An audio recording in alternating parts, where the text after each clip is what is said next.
먼저 오늘 열린 중국 전승절 열병식 이야기를 해볼 텐데요. 66년 만에 북중러 정상들이 한자리에 모이면서 신냉전 구도의 신호탄 아니냐 이런 우려의 목소리까지 나오고 있습니다. 먼저 보좌관님 어떻게 보셨습니까? 66년 만에 모였다라는 것은 결국 1959년에 한 번 만났다라는 얘기잖아요. 네. 1959년으로 우리가 조금 돌아가 보면 그때가 이제 중국 공산당, 즉 지금 현재 중화인민공화국 설립 10주년 때거든요. 중국이 1949년에 중화인민공화국 설립을 선포를 했고 딱 10주년이 되는 해에天安門 막루에서 이제 열병식을 열었습니다. 여기서. 이때는 김일성이 참석을 했었고요. 또한 당시 소련의 공산당 총석이었던 후르시초프가 참석을 했었고 여기에 뭐 저우언라이 중국 총리라든가 여기에 더해서 또 우리가 주목해야 되는 인물이 바로 그때 호찌민 베트남 공산당 총석이도 참석을 하면서 이 사회주의 진영의 블록을 과시했던 그런 순간이었습니다. 그 뒤로 사실 북중러는 우리가 항상 언론에서 한미일에 대항하는 어떤 또 다른 블록이 존재하는 것처럼 얘기했지만 단 한 번도 만나지 못했어요. 북중 간의 만남이 있었고 북로 간의 만남이 있었고 중로 간의 만남은 있었지만 즉 양자 간의 관계는 지속적으로 발전이 되어 왔지만 3자가 마주 앉아서 뭔가 커피라도 마신 그런 일이 없었거든요. 그만큼 이번에 푸틴과 시진핑과 김정은이 만났다라는 것은 단지 어떤 열병식에서 이들이 조우했다 수준을 넘어서는 동북아를 중심으로 하는 국제 질서가 매우 뜨겁게 변하고 있다라는 것을 시사해 주는 것이기 때문에 저는 굉장히 큰 의미가 있고 이들의 일거수일투족을 지금 하나하나 다 추적하면서 들여다보고 있는데 일단 첫 번째로 여러 가지 포인트에서 우리가 주목해야 되는 점들이 있습니다. 일단 가장 먼저는 시진핑을 중심으로 해서 우푸틴, 좌정원이죠. 그러니까 지금 우리가 여기 열병식에 이 세 나라만 온 게 아니에요.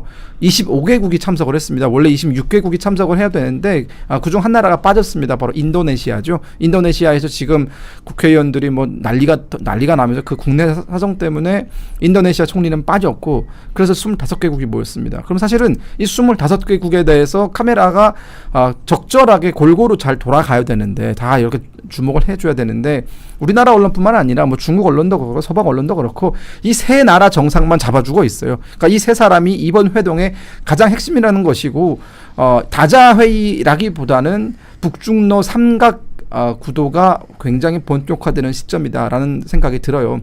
어떤 언론 사진을 보니까 굉장히 웃기게 푸틴 대통령 옆에 루카셴코 벨라루스 대통령도 있거든요. 분명 맨 앞줄에 그 4명이 보이는데 루카셴코는 자르고 보여주더라고요. 아예 그러니까 루카셴코는 아예 우리가 언급할 가치도 없다 이런 수준인 것 같은데 그만큼 김정은의 어떤 외교적인 어떤 지위가 갑작스럽게 상승을 했습니다. 근데 이 배경을 우리가 좀 들여다봐야 되는 것이 북한의 이번 전승절에 참석을 할 거다라고 어나운스먼트가 나간 게 이재명 대통령이 트럼프 대통령을 만나고 돌아오는 비행기 안에서 중국이 그걸 일부러 발표를 했거든요. 이 타이밍은 왜 이때 나왔느냐?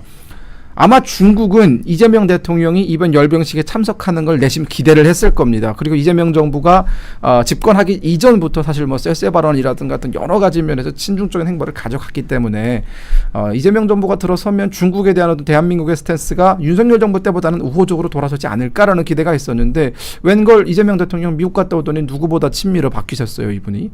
그러다 보니까 중국 입장에서는 뒤통수를 맞은 셈이 됐고 그렇기 때문에 북한과의 어떤 회동을 갑작스럽게 추진하면서 저는 굉장히 전광석화처럼 이 모든 게 이루어졌다라는 생각이 들었고요. 김정은 입장에서도 지금 뭐 트럼프 대통령과 이재명 대통령이 만나서 30분 내내 김정은 얘기만 했는데 여기서 본인이 지금 굉장히 거부를 하고 있던 상황 속에서 나의 외교적인 출로가 결국 중국과 러시아와 다시 결탁을 하면서 외교적인 레버리지를 확대하는 것으로 간다면은 나쁠 게 없는 장사거든요. 그렇기 때문에 사실상 인정하기는 싫지만 김정은의 외교적인 승리다라고 좀 보아지고 더군다나 동북아에서만 우리가 좀 국한돼서 본다면은 대한민국의 외교적인 입지가 한반도 내에서 조금 줄어들고 있는 것이 아닌가라는 그런 우려도 동시에 드는 것 같습니다. 저는 이 세 명의 만남, 푸틴, 그다음에 시진핑, 김정은 세 명의 만남 공통점이 크게 두 가지가 있습니다. 셋 다 독재자다.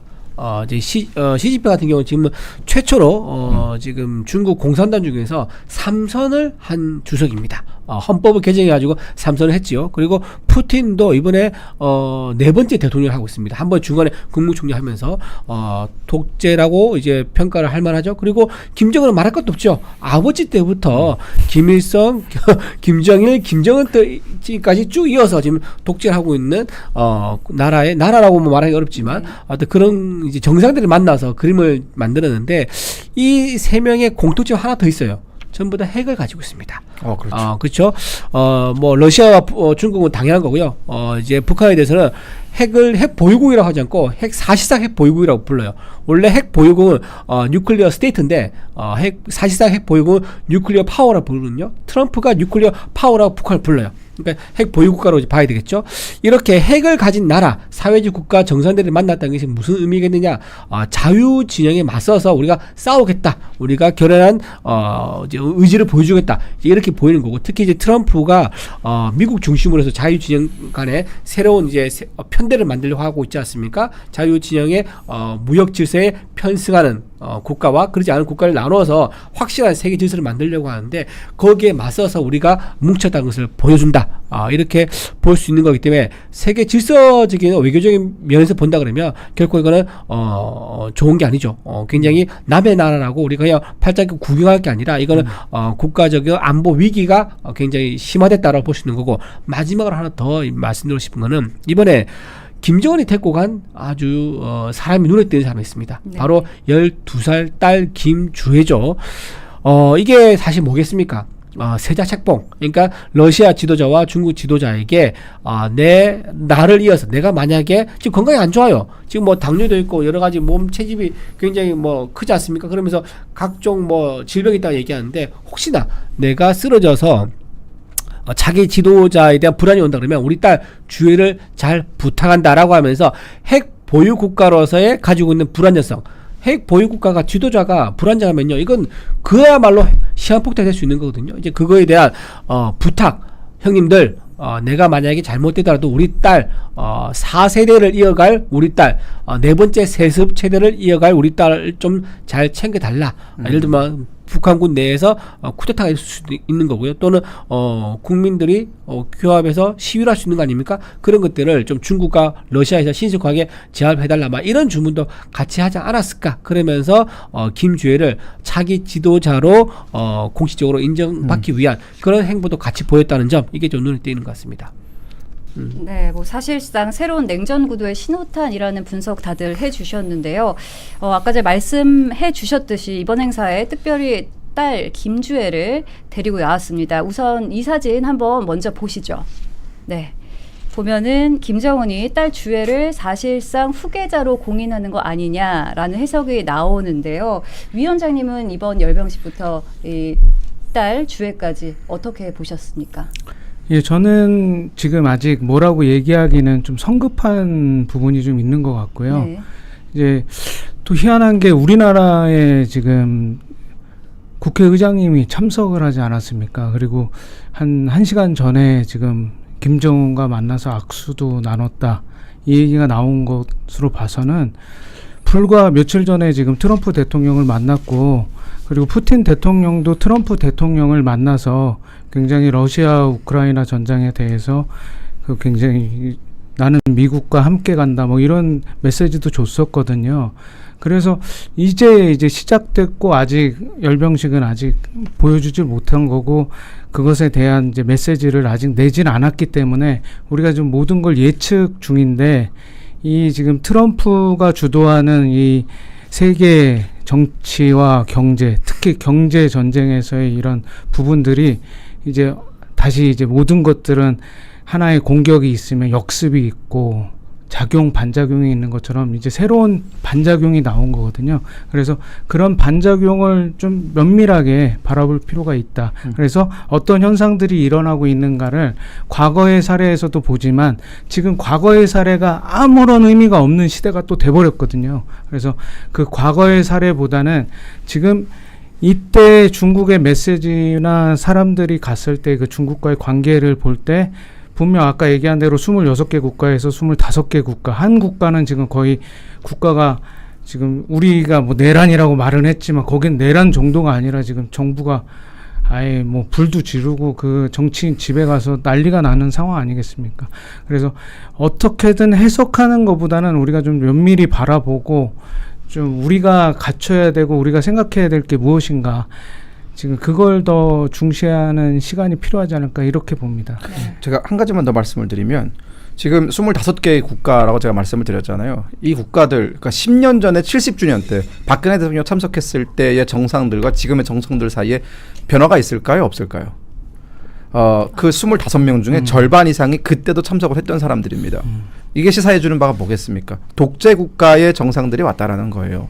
즉 지금 중국과 러시아와 북한이 주도하고 있는 이 블록은 단지 어떤 반자유주의 진영의 어떤 그 블록인 동시에 권위주의 체제가, 그러니까 즉 민주주의에 대항하는 권위주의 체제를 하나의 새로운 뉴 노멀로 만들겠다라는 중국의 강력한 의지가 담겨 있는 것이거든요. 중국이 옛날에는 본인들의 사회주의에 대해서 자유민주주의에 그렇게 대비되지 않는 특색 있는 사회주의다. 우리도 뭔가 세계적인 흐름을 따라가려고 하는 그런 특색 있는 사회주의지 기존에 마오쩌둥 시대의 어떤 권위주의적인 그런 모습이 아니다라고 강조를 해왔어요. 이게 후진타오 때까지는 이게 먹혔는데 시진핑이 들어선 다음부터는 완전히 회귀하고 있습니다.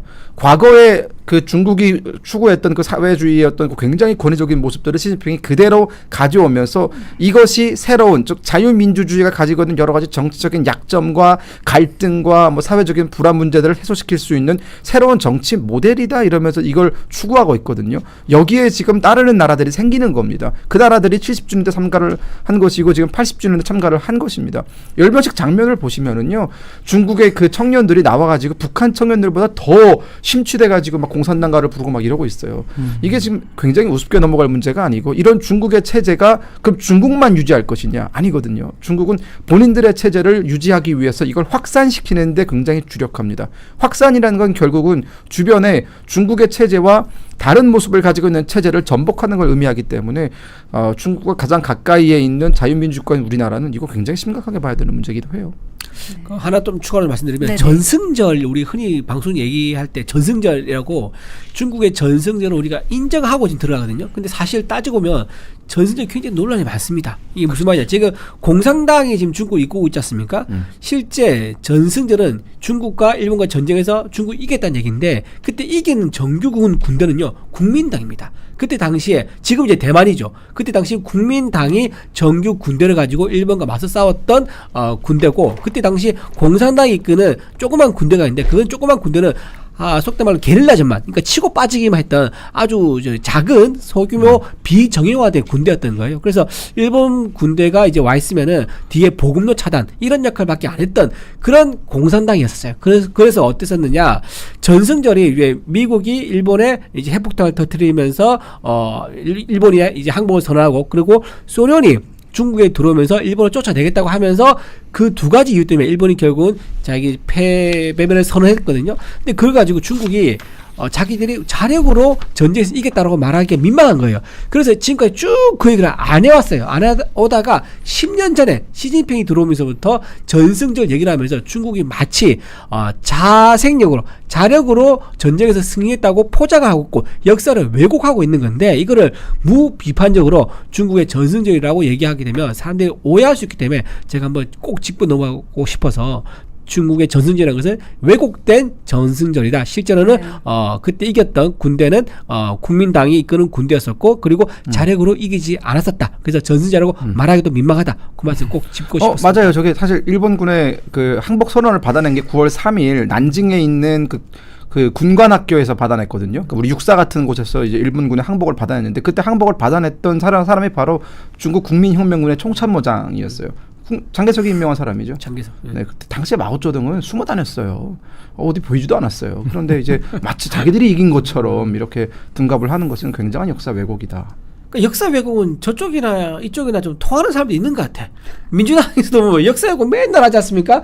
건국 가치를 폄훼하고, 그다음에 북의 기틀을 닦은 박정희 정부의 어떤 그때 중화 이런 이제 성과 낸 것, 이런 것도 다 폄훼하면서 역사를 왜곡시키고 있는데, 이런 것들은 정말 중국 공산당과 참 많이 닮았다는 생각이 들 수밖에 없고 또 아까 독재자들끼리 만났다 그랬잖아요. 저는 이재명 대통령이 지금 개헌을 통해 가지고 대통령 한 번 더 하겠다라고 계획을 가지고 있다는 게 지금 많이 알려져 있는데 그게 정말 이루어진다 그러면 정말 사회주의 국가 모델을 따라가는 거겠구나라는 하는 아주 심각한 상황까지 이어질 수 있다고 봅니다. 김주애가 등장한 게 2022년 12월이에요. 이때 이제 대륙간 탄도미사일 시험 발사 시험을 하면서 처음 등장해가지고 우리 언론이 저 10대의 저 앳된 여자애는 누구냐 이런 여론이 있었고 이제 그게 김주애로 밝혀졌는데 제가 그때부터 사실 방송 나가서 후계자다라고 얘기를 했거든요. 정말 많은 욕을 먹었습니다.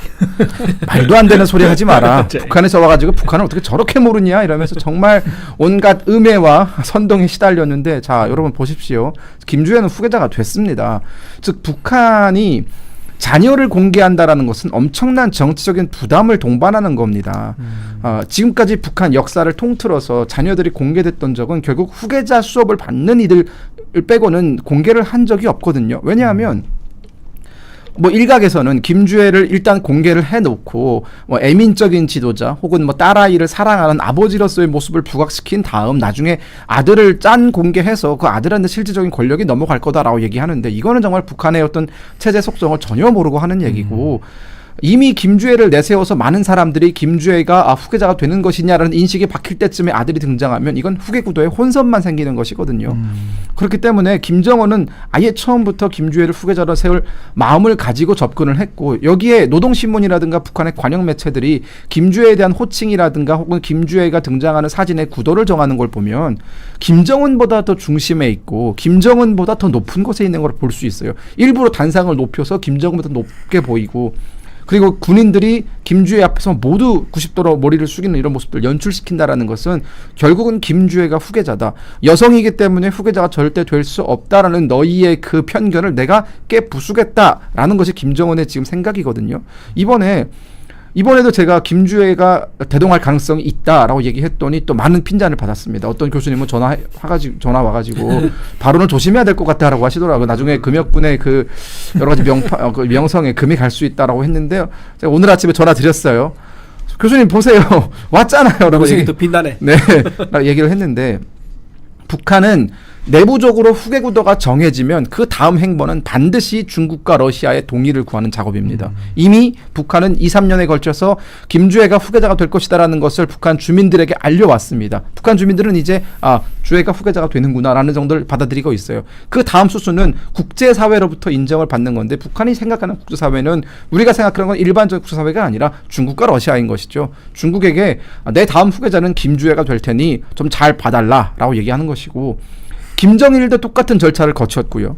그리고 김정은도 2010년에 똑같은 절차를 거쳤습니다. 그러니까 이젠 김주애도 저는 여기서 더 나아가서 우리가 상상의 나래를 조금 더 펼쳐본다면 김정은이 어느 시점 물론 당장은 아니겠지만 본인이 살아있을 때 김주애에게 권력을 넘겨줄 가능성도 배제할 수 없다고 봐요. 지금 이 시점에서는 김정은의 건강 상태가 매우 악화되어 있기 때문에 지금 이렇게 김주애를 13살 때, 12살 때부터 후계자로 공식 인정을 받는다라는 것은 이 권력의 승계가 반드시 죽어야만 일어나는 건 아닐 수도 있겠다라는 그런 추측을 낳게 하는 것 같습니다. 근데 참 북한이 제가 생각에는 참 가부장적인 가부장적인 것 같아요. 그런데 여성에게 그것도 12살짜리 애한테 사실상 세자 책봉을 했다는 것을 공개적으로 보여주는 게 이게 가능한가 여전히 의문이 있습니다. 왜냐하면은 애가 둘 더 있다는 얘기가 있어요. 아들이 한 명 있는데 아들이 2010년생이라는 얘기 있고요. 근데 그 아들이 썰이 또 여러 가지 있습니다. 그걸 일부러 나중에 깜짝 등장시키려고 철저히 숨기고 있다는 얘기도 있고 또는 그 아들이 약간 부족하다, 약간 모자라다, 뭐 인성이라든가 또 지적인 면이라든가 어떤 면인지 모르지만 좀 부족해서 아들을 키우지 않는다는 얘기도 있습니다. 그리고 또 하나가 2017년에 국정원에서 한번 보고를 한 적이 있습니다. 셋째를 낳았는데 그게 아들인지 딸인지 모른다라고 했기 때문에 적어도 아이가 셋이 있는 것 같아요. 근데 가장 먼저 치고 나간 것은 지금 김주애지만은 아들이 언제 깜짝 등장할지 모르는 그런 변수까지도 있는 것 같다. 그렇다 그러면 이제 권력의 이제 이양 이런 것들이 생각보다 매끄럽지 않을 수도 있겠다. 그러면 북한 정권이 동요가 오고 사회 전체가 동요가 오면서 새로운 어떤 선택의 순간이 올 수도 있지 않겠느냐. 그런 것까지 좀 시나리오가 가능한 것 같습니다. 네. 위원장님께서는 또 어떻게 보십니까? 후계자 대선 구도. 뭐 저는 뭐 전문가가 아니라 두 분이 굉장히 뭐 할 얘기 안 할 얘기 다 다 하셔가지고 저는 뭐 그렇게 할 얘기는 없을 것 같긴 한데 그 아까 얘기하신 부분이 좀 중요한 부분이 그 가부장적이다라는 걸 얘기하셨잖아요. 그러니까 우리가 지금 유튜브 같은 데 보면은 중국에 굉장히 여성을 하대하고 그 특히 군대에서 여성들을 굉장히 성놀이개로서 군인을 쓰고 있고 뭐 이런 얘기들이 좀 많이 있더라고요. 전 대충 본 건데 그걸로 보고 또 이게 돈을 좀 어느 정도 벌어야지 근대화라는 게 되거든요. 역사의 과정에서 그 어느 정도 이제 뭐 한 5,000달러에서 10,000달러 넘어갈 때 여성의 사회적 의식이 깨고 뭐 이런 게 있는데 지금 북한이라는 나라는 우리나라 국방비만큼도 안 되는 그 GDP를 갖고 있는 정말 못 사는 나라거든요. 그래서 그런 나라에서 여성에 대한 그 이미지가 어떨까? 그리고 자카르타에서 일이 터진 이유가 사실 그 월급을 올린 건데 월급을 올리고 너무 좋아하는 걸 국민들이 본 거거든요. 그리고 그 월급을 그렇게 많이 받았어? 요게 알게 된 거잖아요. 알고 그날 이제 좀 막 화를 냈는데 그냥 무조건 강경 진압을 하면서 사람이 한 명 죽고 그게 이제 우리 예전에 있었던 70년대, 80년대 꼭 가투라고 그러죠. 예, 길거리 투쟁 같은 느낌이거든요.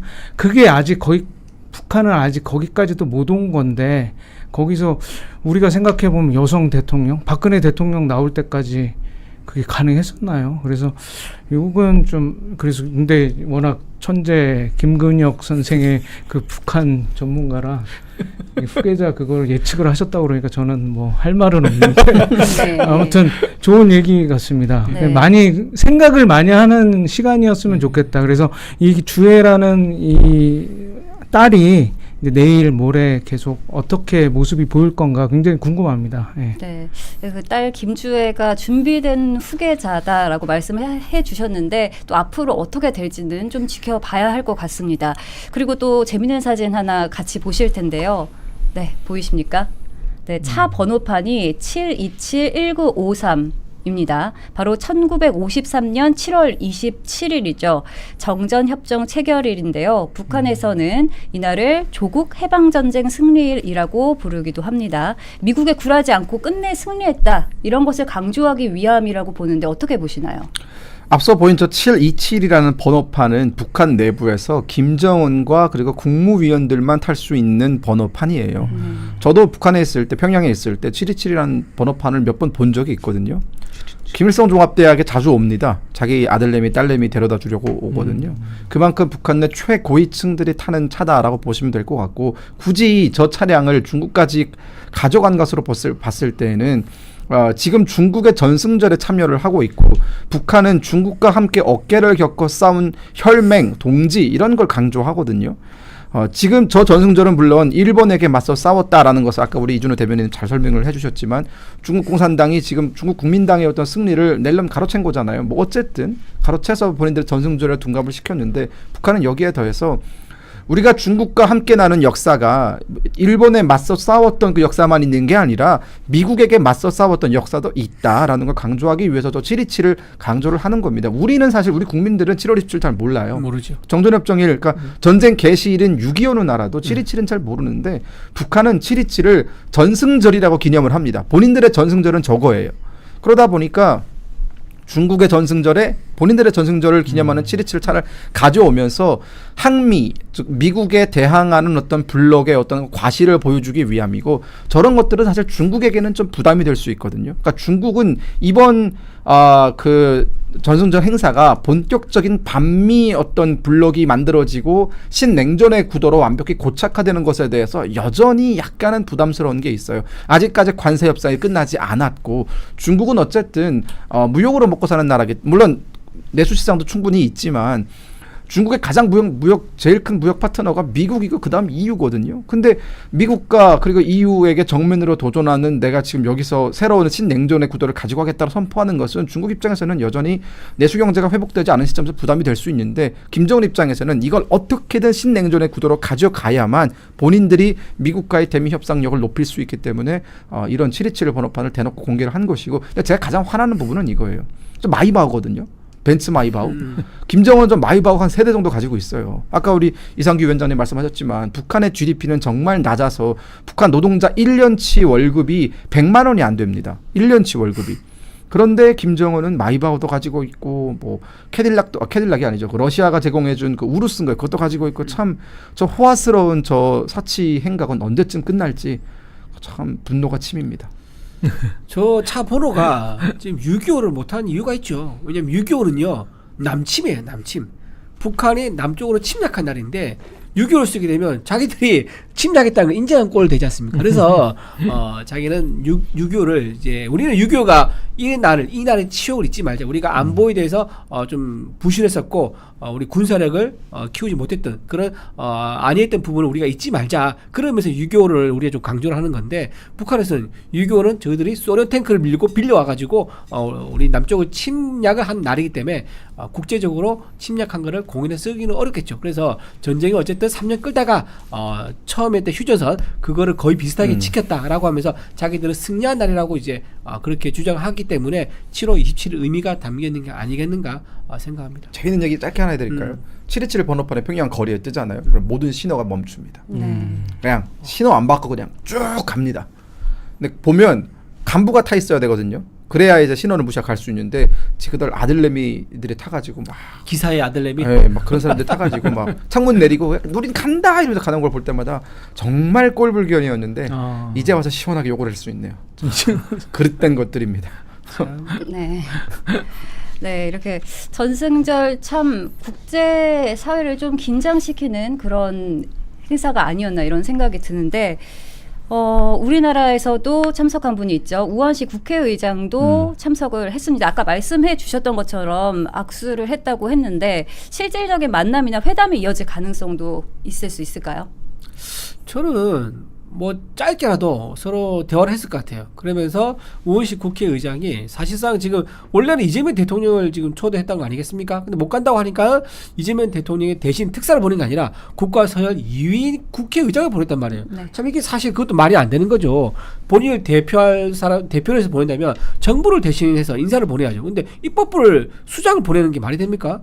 그래서 어쨌든 민주당 출신 국회의장이니까 뭐 그렇게 보낸 것 같은데 이재명 대통령의 메시지가 있었을 것 같아요. 그 대통령이 메시지를 전달을 하면서 내가 이번 트럼프 만났을 때 사실 공개되지 않은 대화가 있지 않습니까? 식사하면서 오차했던 그 내용을 조금 공유를 하면서 나를 믿고 기다려달라 이런 메시지를 전했을 수도 있겠다라는 생각이 들면서 특히 이번 에이펙 회담에서 내가 그림 좋은 거 만들어 줄 테니까는 와라 이거 오면은 내 말대로 하면은 아마 유엔 제재, 북한 제재, 경제 제재 하고 있는 게 있습니까? 그게 지금 북한에서 제일 희망하는 게 그거거든요.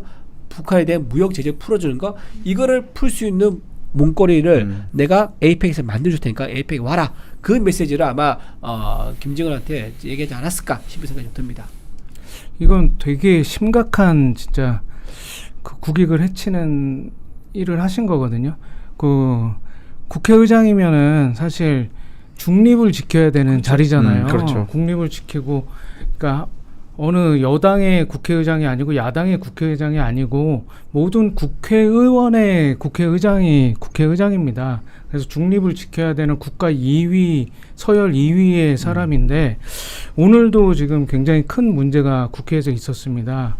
그 국민의힘 진짜 작은 야당이 돼버린 국민의힘이 지금 원내 대표실과 원내 행정국이 지금 압수수색을 지금 들어왔었거든요. 네. 근데 그게 어제 이미 들어왔었고 어제 그걸 국회의장이 국회를 들어오는 거를 지금 승인을 해준 거거든요. 근데 이거는 도대체 지금 입법, 사법까지 넘어갔고 지금 행정부까지 가져간 이 세 개의 지금 입법, 사법, 행정이 그렇죠. 예, 독립을 지키지 못하는 이런 상황을 보여준 거거든요. 국회 역사상 지금 가장 아픈 날입니다, 오늘이. 근데 이분은 여기 지금 가서 나는 나 몰라라 하고 있고 오늘 그 국회 사무총장이 아까 와서 무슨 그 유튜브에 지금 계속 그 생중계 됐었습니다.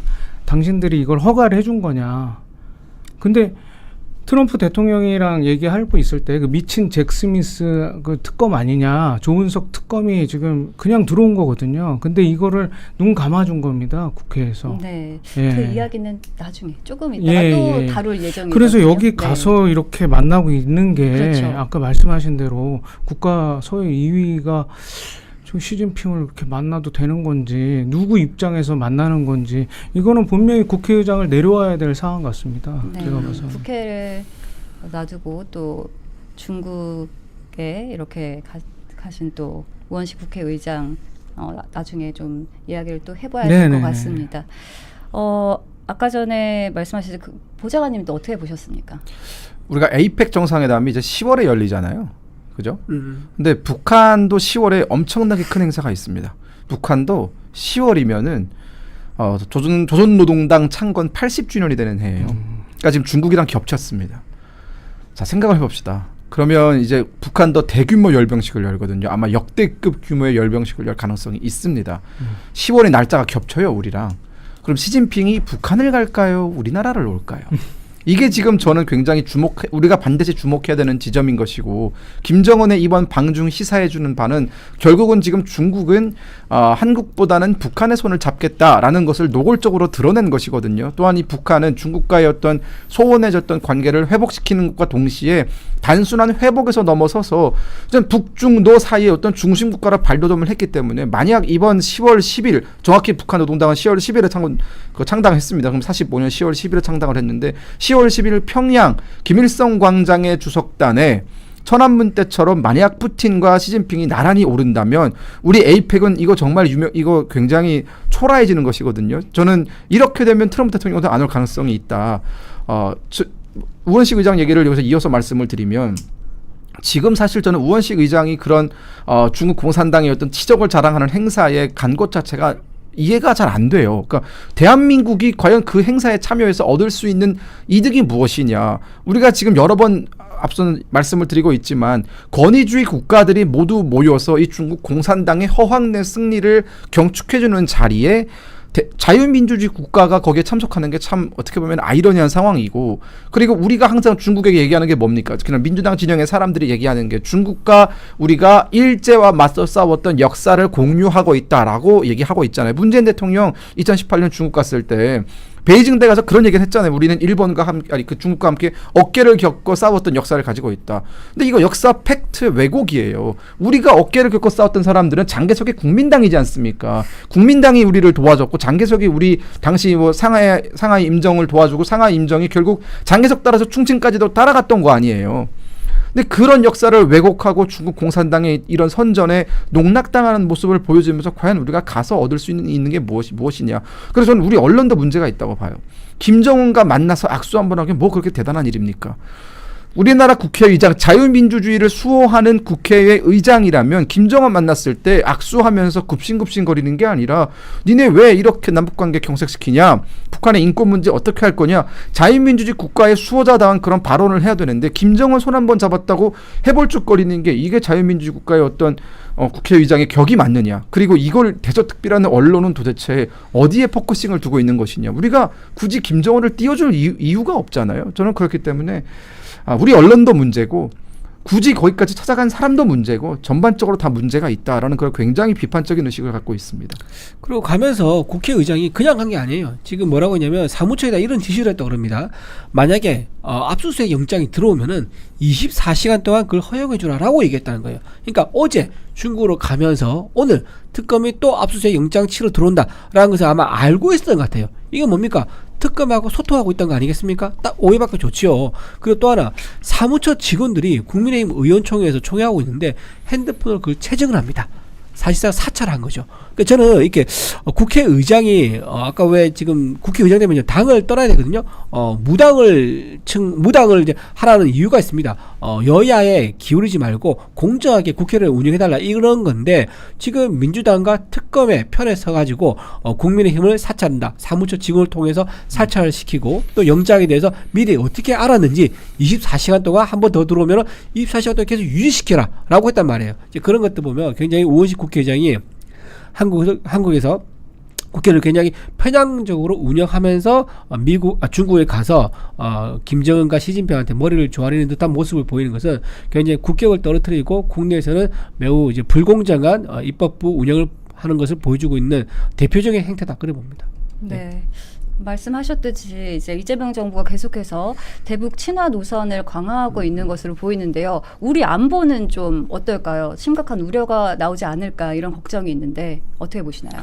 뭐 일단 이재명 정부 들어서자마자 가장 먼저 했던 게 대북전단 날리는 걸 다시 금지시켰죠. 이게 보통 대북전단 날리는 법을 대북전단을 날리는 걸 금지시킨 게 이제 문재인 정부 때부터 김여정 하명법이라고 해서 김여정이 한번 그 대북전단 날리는 것에 대해서 문재인 대통령을 향해서 뭐 삶은 소대간이니 뭐니 강한 발언을 쏟아내니까 그 다음 날 민주당이 입법을 했거든요. 그래서 우리가 이름 붙인 게 김여정 하명법 아닙니까? 이 김여정 하명법이 윤석열 정부 때 헌재에 가서 이게 위헌 결정을 받습니다. 지나치게 표현의 자유를 제한한다. 그리고 북한 주민의 알 권리를 지나치게 제한한다라는 이유로 이제 위헌 결정을 받거든요. 그래서 유명무실한 법안이 됩니다. 그런데 이재명 정부 들어서자마자 이걸 다시 또 끌어내요. 그러면서 이미 위헌 결정을 받은 법안을 부활시켜서 대북전단 못 날리게 했거든요. 이게 이재명 정부 집권 첫날 둘째 날에 벌어진 일입니다. 그리고 나서 연달아 하고 있는 게 지금 뭡니까? 국정원이 지난 40년 동안 단 한 번도 중단한 적 없었던 대북 방송들을 다 중단시켰습니다. 이거는요, 김대중 정부, 노무현 정부 때 그리고 문재인 정부 때조차도 중단시킬 수 없었던 방송을 이재명 정부가 독단적으로 중단을 시킨 겁니다. 이것에 대해서 국정원 내부에서 굉장히 부글부글하고 있어요. 여기에 더해서 최근 일주일여간에 우리 국군이 하고 있던 자유의 소리, 제가 이 자유의 소리 몇 번 나가봐서 아는데 이거 정말 북한 병사들이 좋아하는 방송이에요. 북한 병사들, 우리가 이걸 프로그램을 어떻게 만드냐면 북한 군에 있다가 넘어온 사람들을 다 인터뷰를 합니다. 자유의 소리 방송에서 뭐가 좋았냐 이러면 나는 아이유의 무슨 노래가 좋았다 그러면 하루 종일 그 노래만 틀어요. 그리고 막 이런 프로그램들을 북한 군인들의 성향에 딱 맞춘 프로그램들을 틀어서 그들의 어떤 대남 항전 의지를 굉장히 어떻게 보면 좀 없애주고, 어떻게 보면은 우리 동포잖아요. 그 군인들도. 그러니까 나중에 그 사람들도 우리 편으로 포섭하면 좋은 거지 않습니까? 그런데 이걸 중단시켰어요. 그러니까 자유의 소리 방송이 이제는 안 나갑니다. 그러면서 지속적으로 북한에게 대화하자, 한번 만나줘 이런 얘기 던지고 있고, 이재명 대통령이 지금 그 트럼프 대통령 만나러 갔을 때에도 그 오벌 오피스에서 공개 회담 30분 내내 김정은 얘기만 했어요. 원산에다가 저기 트럼프 리조트 짓는 거 어떠냐 이러면서 뭐 똑줄러면 생각도 안 하는데 김치국보다 맛있는 거죠. 이렇게 했는데도 북한은 지금 무슨 반응을 보이고 있습니까? 꿈 깨라, 헛꿈, 뭐라고 그랬죠? 개꿈 꾼다고 그랬나요? 그러고 이재명 대통령을 향해서 미치광이 미치광이가 아니라 뭐라 그랬죠? 이재명 대통령이 가난하지만 사나운 이웃이라고 했더니 정치적 전응아 이런 표현을 썼습니다. 그러니까 지금 이재명 대통령의 생각과는 다르게 북한은 어떠한 미동도 하고 있지 않습니다. 자, 상황이 이렇게 됐으면 전략적인 변화가 필요해요. 이재명 정부도 대북 유화 정책에 출구가 필요한 겁니다.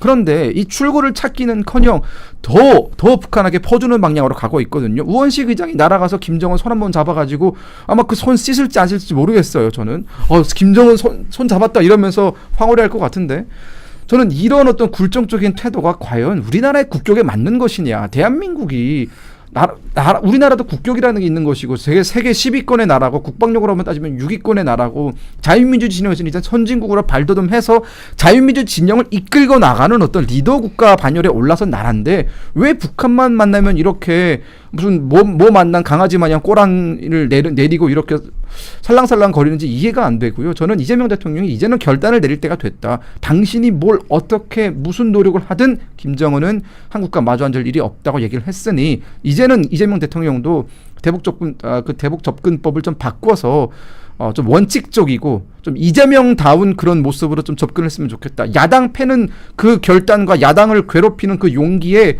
10분의 1이라도 북한을 향해서 쓰면 제가 진짜 칭찬해드리겠습니다.